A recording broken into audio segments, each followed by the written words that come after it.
আমরা যদি আমাদের বরদের বলি যে আমরা বাপের বাড়ি যাচ্ছি বা একটু ঘুরতে যাচ্ছি, তখন আমাদের বরেরা কি করে, ব্যাগপত্র গুছিয়ে হাতে দিয়ে দেয়, হ্যাঁ যাও বাপের বাড়ি থেকে ঘুরে আসো।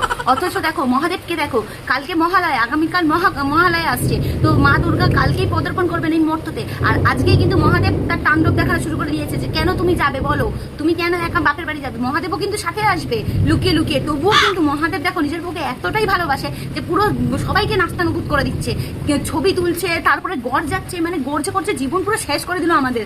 তবুও কিন্তু মা দুর্গার প্রতি ভালোবাসাটা দেখো, আমাদের বরগুলোই শুধু আমাদের ভালোবাসে না, আমাদের মা দুর্গাকে কিন্তু আমাদের মহাদেব যথেষ্ট ভালোবাসে, তার জন্যই এত গড় যায়। প্রত্যেক বছর আমি লক্ষ্য করে দেখেছি ঠিক মহালয়ার আগের দিন মহাদেব এত গড় যাবে যে মা দুর্গাও এক সময় কনফিউশনে পড়ে যায় যে যাবো কি যাবো না। কিন্তু তারপরে আবার বাপের বাড়ির ভালোবাসার টান আছে বলে তো কথা, তো ওই টানের চক্করে কিন্তু চলেই আসে মা দুর্গা, কিন্তু তারপরে আবার মহাদেবও কিন্তু পিছু পিছু চলে আসে, কিন্তু তার আগেই তাণ্ডব লীলাটা দেখায়। এই জন্যই বলছি নিজেদের বউদের ভালোবাসতে শেখো, এরকম ভালোবাসো যে লোকে সবাই থমকে ভয় পেয়ে যাবে, ঠিক আছে? সেরকমই ভালোবাসো যেরকম মহাদেব ভালোবাসে আমাদের মা দুর্গাকে। তো চলো, শুভ মহালয়া, আগামী শুভেচ্ছা তোমাদেরকে।